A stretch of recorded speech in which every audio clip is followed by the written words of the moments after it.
చెప్పింది కేసీఆర్. ఇదే కాంగ్రెస్ వాళ్ళు బీజేపీలు ఏం మాట్లాడారు? అన్ని నిధులు మెదక్ జిల్లాకేనా అని మాట్లాడినారు. ఇలా 3 జిల్లాల కలను నిజం చేసింది కేసీఆర్.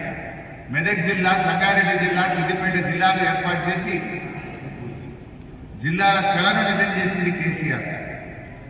ఇవాళ రేవంత్ రెడ్డి అంటాడు ఆ జిల్లాను తీసేస్తా అంటే మెదక్ జిల్లా తీసేస్తా అన్నందుకు ఇలా మెదక్ ప్రజలు, నర్సాపూర్ ప్రజలు ఓటేయాలా? నీ నోటికాడ బుక్కను ఎత్తగొడతా నీ జిల్లా తీసేస్తా అంటున్నారు రేవంత్ రెడ్డి. మెదక్ జిల్లా రద్దు చేస్తా అన్నందుకు మెదక్ జిల్లా ప్రజలు ఇంకా ఈ కాంగ్రెస్ పార్టీ ఓటేయాలా అని అడుగుతా ఉన్నారు. ఇలా ప్రజలు ఆలోచించాలి, తస్మాత్ జాగ్రత్త. కాంగ్రెస్ కు ఓటేయడం అంటే మన జిల్లాను మనం పోగొట్టుకున్నట్టే అవుతుంది.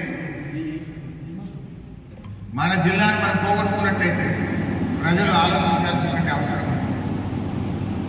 ఇవాళ రేవంత్ రెడ్డి గారు జిల్లాలు రద్దు చేస్తా అంటారు అంటే ఇలా సంగారెడ్డి జిల్లా పోతుందా, మెదక్ జిల్లా పోతుందా, సిద్దిపేట జిల్లా పోతుందా? ఉన్న జిల్లాలను పోగొట్టడం కోసం కాంగ్రెస్ పార్టీకి ఓటేయాలి. ఇప్పటి వరకు కాంగ్రెస్ పార్టీ దీన్ని నోరెత్తలేదు. నేను అడుగుతా ఉన్నా, డిమాండ్ చేస్తున్నా రేవంత్ రెడ్డి గారిని, జిల్లాల రద్దును ప్రకటనను మీరు ఉపసంహరించుకుంటారా లేదా?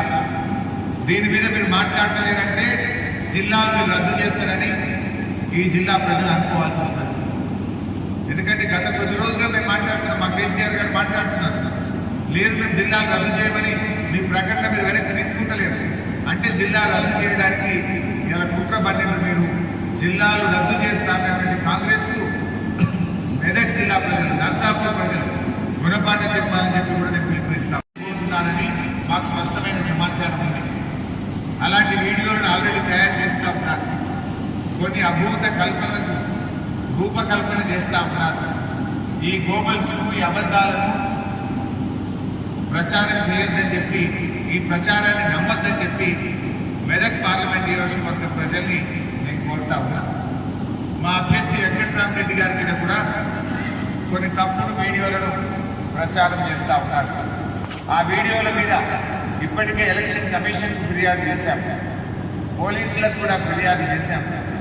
దాని మీద కూడా తగిన చర్య తీసుకోవాలని చెప్పి ఎలక్షన్ కమిషన్ను, పోలీసులను కూడా మేము ఈ సందర్భంగా కోరుతున్నాము.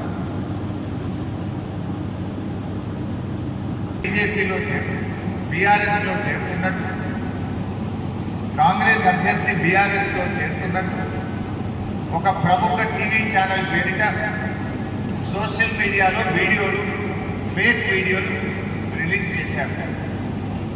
దుబ్బాకలో పోటీ చేస్తున్న కాంగ్రెస్ అభ్యర్థి ఆయన కేసీఆర్ను కలిసినట్టు, ఆయన పోటీ నుంచి ఉపసంహరించుకున్నట్టు, ఆయన తప్పైందని క్షమాపణ కోరి బీఆర్ఎస్ పార్టీలో చేరినట్టు ఒక ప్రముఖ టీవీ ఛానల్ పేరు మీద ఒక సోషల్ మీడియాలో వీడియో రిలీజ్ చేశారు. అంటే కరెక్ట్గా రేపు ఎన్నికలంటే ఇలా వీడియోలు ఇచ్చిన ఆయన అలవాటు, ఫేక్ వీడియోలు ఇచ్చి రేపు కూడా ఓటమి భయంలో అలాంటి ఫేక్ వీడియోలు, అబద్ధాలతో కూడినటువంటి ప్రెస్ మీట్లు సోషల్ మీడియాలో గ్లోబల్స్ ప్రచారం చేయబోతున్నారు.